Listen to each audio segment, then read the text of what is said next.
Et bonjour à tous les amis, j'espère que vous allez bien, moi en tout cas ça va nickel. Aujourd'hui vidéo prévention, j'avais annoncé que ça arriverait sur la chaîne. On va parler d'un sujet sensible et trop peu évoqué sur YouTube à mon goût. On va parler de maltraitance animale et des réactions des personnes témoins. Avant de commencer la vidéo, vraiment pour cette vidéo, donnez-moi vos avis et conseils dans les commentaires. Bref, passons au sujet.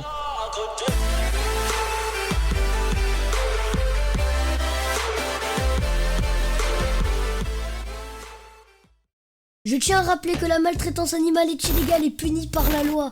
Bon, pour pas le savoir, faut manger de l'uranium au petit-déj quand même. Et que si vous êtes témoin de maltraitance animale, au lieu de partager la chose comme un débile, envoyez la vidéo à une association telle que la LPA ou autre, lien en description bien évidemment, ils porteront plainte et justice sera faite. Normalement. Vous allez voir pourquoi je dis ça plus tard dans la vidéo. Récemment, sur Instagram, des posts choquants où l'on peut voir des animaux maltraités ont commencé à faire leur apparition, telle qu'une vidéo que vous avez sûrement aperçue, car elle a fait des millions de vues.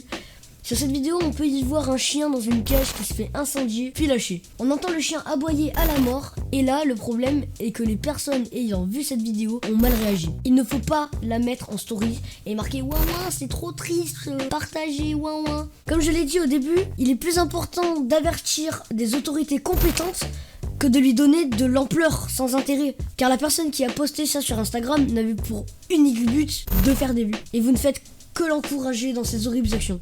Dans ce cas-là, il faut en priorité signaler le compte et l'envoyer à une association, comme je l'ai dit plus tôt, la LPA ou autre. On peut aussi y trouver des chiens qui se font découper la patte et autres horreurs, bref, voilà.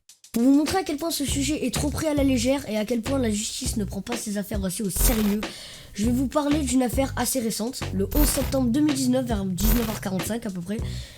Je vais vous parler de Tenchi. Regardez comme il est mimi, mais putain! Bref, pour vous mettre dans le contexte, je vais vous mettre le témoignage du propriétaire de Tenchi.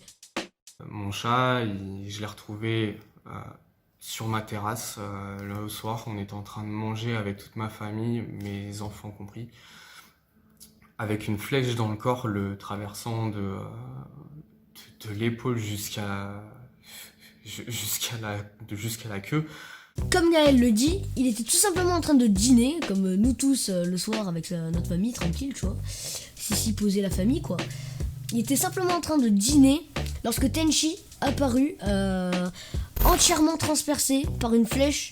Donc, tu vois, Gaël, il s'est dit, puisqu'il est perspicace, il s'est dit, pas très normal tout ça. J'ai appelé les secours, les vétérinaires du coin, me ramenant tous à la clinique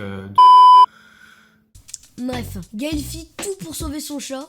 Il essaya de venir en aide à Tenchi en l'amenant à la clinique la plus proche. Donc 45 minutes de route quand même, la clinique la plus proche, il est dans un endroit un peu paumé, tu vois, Gaël.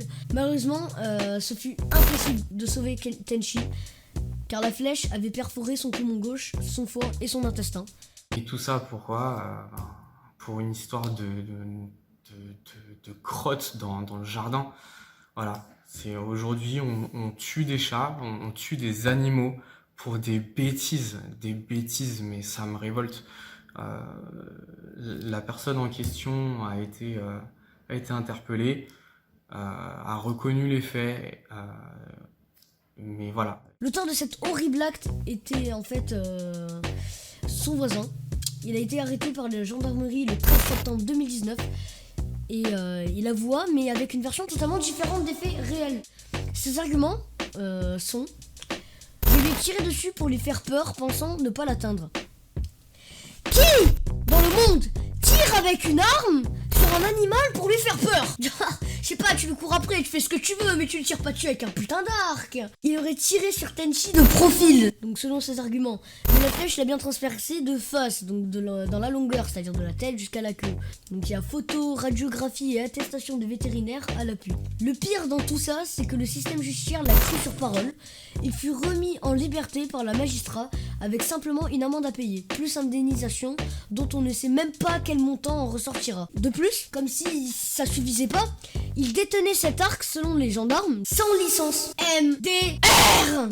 Genre le mec détenait vraiment l'arc sans aucune autorisation. Bref, nous voilà à la fin de cette vidéo. J'espère qu'elle va pas se faire strike Pour les photos que l'on a mis pour illustrer la vidéo tout simplement, n'hésitez pas à mettre mon code créateur Timimino dans toutes les boutiques de vos jeux Epic Games, à liker si la vidéo vous a plu et surtout à me partager vos conseils pour mes futures vidéos critiques. En tout cas, je vous dis à la prochaine. Chouf.